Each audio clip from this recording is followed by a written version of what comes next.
Sosok manipulatif. Kenapa aku bilang manipulatif? Karena sebenarnya ketika dia menyerupai, dia akan menyerupai sosok yang paling kuat di sini. Itu nggak apa-apa, aman ditaruh di situ. Marsha bilang, Fishy, tidak apa jika ada dari mereka yang ingin ikut dengan kita.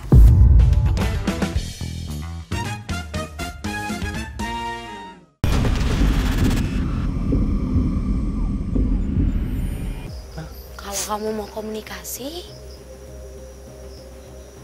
kamu bisa komunikasi ke saya dan dengan cara baik-baik. Iya, Kak Frisly, ajak komunikasi baik-baik aja. Masih banyak orang yang percaya tentang keyakinan itu. Tapi tidak ada hubungannya kan dengan mereka yang sudah dimakamkan secara layak di sini. Sosok ini ngasih tahu setelah tempat ini dipercaya bahwa mereka memang mengganggu, kadang banyak orang yang sengaja datang ke sini untuk meminta-minta. Meminta-minta apa maksudnya? Astaga, minta-minta hal negatif kan? Iya, jadi kayak minta untuk dikasih mimpi, dapat gambaran nomor. Oh, alah. Sosok ini adalah sosok manipulatif. Kenapa aku bilang manipulatif? Karena sebenarnya ketika dia menyerupai, dia akan menyerupai sosok yang paling kuat di sini. Yaitu sosok perempuan yang berpakaian merah. Tapi jujur, aku belum bisa dapat informasi lebih. Cuma dapat gambaran. Dan sosok ini juga bilang kalau tidak ada hubungannya dengan mereka yang dimakamkan di tanah ini. Jadi orang yang udah dimakamkan secara layak itu nggak mengganggu, tidak ada meminta apapun. Tapi justru kita yang usil. Yeah. Karena kita meminta sehingga muncullah makhluk-makhluk lain yang merasa mereka itu kuat. Tapi Kak Frisly, jujur aku mau nanya ini, sosok ini tuh ngeganggu gak sih? Kalau dibilang ngeganggu, aku yakin iya. Karena dia aja tuh tadi pas kita jalan-jalan di sana, kita ke sekitar sini, dia nggak ngasih unjuk wujudnya gitu. Dia kayak berusaha untuk nutupin itu, Fasya. Tapi kenapa aku bilang dia bukan sosok yang terkuat? Karena notabene di tempat ini, setelah tempat ini dibangun menjadi tempat wisata, rumah kayu, rumah pohon gitu-gitu ya. Iya, dengan banyaknya wisata-wisata yang sebenarnya itu sering banget didatengin sama anak kecil dengan keluarganya. Tempat ini lebih banyak dihuni sama makhluk-makhluk seperti anak kecil. Pertama waktu pas menjelang maghrib ada anak-anak 5, dikira saya anak biasa. Pas saya suruh pulang, dilihat mukanya rata gitu. Halo. Ini nggak apa-apa nih. Kau Ci, apa yang kakak rasain kalau di tempat ini?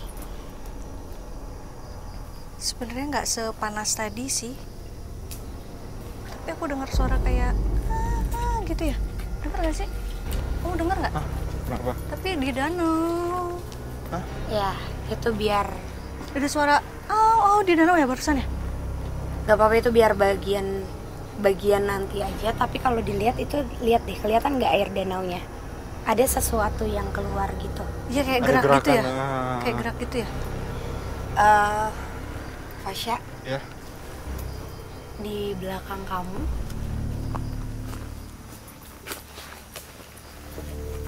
di sini jujur banyak banget sosok seperti anak kecil, tapi mukanya itu absurd, nggak bisa digambarin karena mukanya itu nggak kayak anak kecil pada umumnya. Seperti sosok yang ini, dia berbadan kecil seperti anak kecil, memakai seperti gaun kecil yang mengembang, tapi maaf, kondisi wajahnya itu seperti melebar. Jadi melebar dengan mata satu itu nggak ada. Oh iya, aku tuh bawa boneka Marsha, aku boleh minta tolong nggak, Tim? Apa, Kak? Ada suara. Dilempar sebentar ya. Mungkin kalau kamu mau bermain, Aku bawa rumah yang mungkin bisa jadi tempat untuk kamu komunikasi dengan baik sama saya. Suara apa dia? Iya, aku mendengar suara dari belakang. Nggak apa-apa, karena mereka makin banyak dan mereka terus-terusan ngedekat ke arah kita. Aduh, permisi. Assalamualaikum.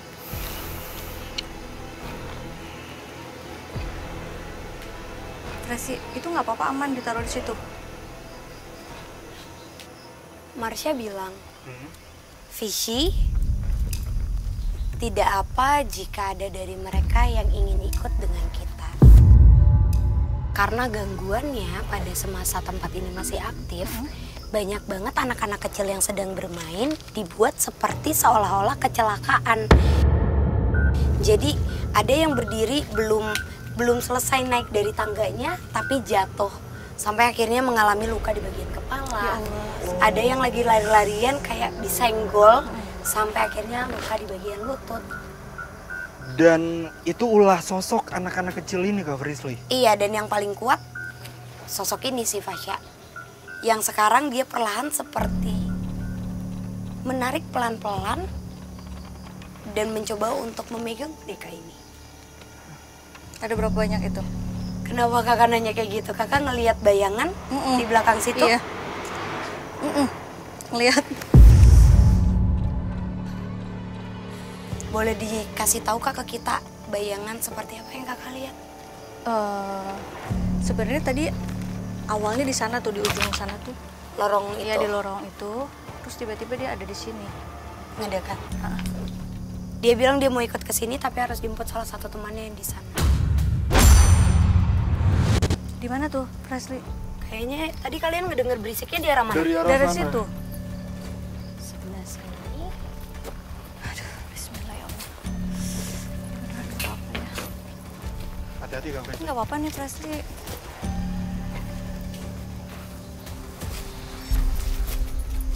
Anak kecilnya lagi ketawa. Kenceng banget. Dan dia juga ngasih gambaran.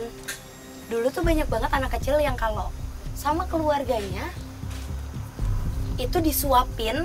Hah? Sambil main sambil disuapin tuh di sini. Tapi ketika orang tuanya lengah, anak kecilnya itu dibikin jatuh. Bener-bener kayak terguling sampai jatuh ke bawah sini, Fasya. Tapi untuk alasannya sendiri nih, Kak Frisly, kenapa sosok anak-anak ini tuh sampai mencelakai itu apa gitu tujuan mereka? Emang mereka sampai segitunya kah atau ada tujuan dan maksud lain?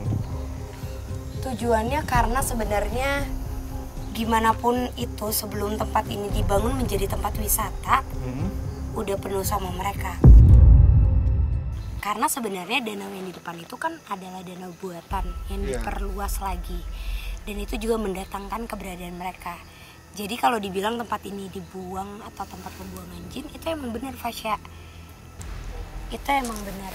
Bahkan barang-barang klinik pun kalau ada yang punya ngerasa barang itu kurang baik, itu sering dilempar buang gitu aja ke arah danau. Karena sebenarnya danau yang di depan itu kan adalah danau buatan yang diperluas lagi. Dan itu juga mendatangkan keberadaan mereka. Jadi kalau dibilang tempat ini dibuang atau tempat pembuangan jin, itu emang benar, Fasya. Itu emang benar. Bahkan barang-barang klinik pun kalau ada yang punya ngerasa barang itu kurang baik, itu sering dilempar buang gitu aja ke arah danau.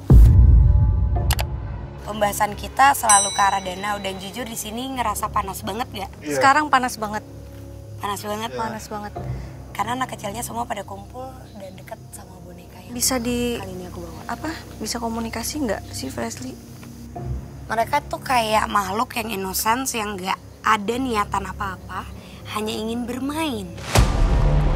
Tapi permintaannya ini unik. Dia minta bonekanya ditinggalin di sini sampai nanti kita sudah menyelesaikan ini, baru mereka mau ikut. Kita coba komunikasi dulu yuk ke arah sana. Ya udah. Ke arah danau. Yaudah yuk. Kakak masih aman tapi? Aman. Ya, Kak Uci aman? Aman. Cuma agak berat dikit ini di kepala. Kami pun melanjutkan penelusuran ke area lainnya yaitu danau. Namun belum sampai ke area yang dituju, tiba-tiba Frisly merasakan ada energi gaib yang menghalanginya. Iya, dari tadi memang mereka terus-terusan mengarah ke sana. Aku juga nggak tahu sih, tapi tanah antara batasan sana dan juga sini tuh beda banget Fasya. Dan ini dua bambu yang ada di sini seolah-olah seperti gerbang goib. Jadi ketika kita ngelewatin sini, jangan kaget kalau kakak ngerasa pusing atau enak. Dan kamu juga gitu Fasya. Kita mau ke bawah? Iya. Emang gak apa-apa nih? Nah cuma aku bingung kok kayaknya dari tadi tuh penjelasan Kak Frisly setiap wilayah atau tanah di sini tuh Ya banyak kayak ada batas-batasnya batasan-batasannya ya. Teritorial yang terbagi. Biar aku dulu ya. Assalamualaikum semuanya. Assalamualaikum. Itu ada yang lewat apa Iya, ya? iya. Iya, aku lihat Semuanya ada yang lihat nggak? Persis banget di tengah itu, Hah? di atas air. Sekarang ada sosok yang cantik banget, bener-bener cantik banget. Memakai selendang yang dia Warna apa? selempangkan berwarna kuning, emas, terang banget. Cuma jujur pas tadi di sini aku ngerasa enak banget. Aku ngerasa kayak bagian perutku kayak nggak utuh.